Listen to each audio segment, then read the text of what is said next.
एका श्रीमंत मुलीला शाळेमध्ये गरीब कुटुंबावर निबंध लिहायला सांगितला. तिने काय लिहिलं ते जरा नीट ऐका. एक गरीब कुटुंब होतं. त्यांच्या घरात सगळेच गरीब होते. त्यांचे बाबा गरीब होते, त्यांची आई गरीब होती, त्यांची मुले पण गरीब होती.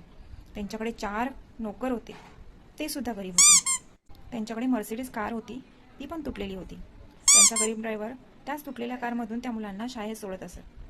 त्या मुलांकडे जुने पुराणे आयफोन प्रो मोबाईल होते. ती मुले आठवड्यातून फक्त 3च वेळा ताज हॉटेलमध्ये जेवायला जात. बाकीच्या वेळेस घरीच जेवत. त्यांच्याकडे 2 AC होते, तेही सेकंड हँडच होते. अशा प्रकारे ते गरीब कुटुंब खूप कष्टाने मजेत जगत होते. मग कसे वाटले श्रीमंत मुलीचे गरीब विचार?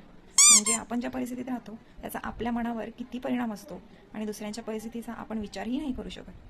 आणि केला तरी तो आपल्याच परिस्थितीतून बघण्याचा आपण प्रयत्न करतो. हेच यातून कळतं, नाही का?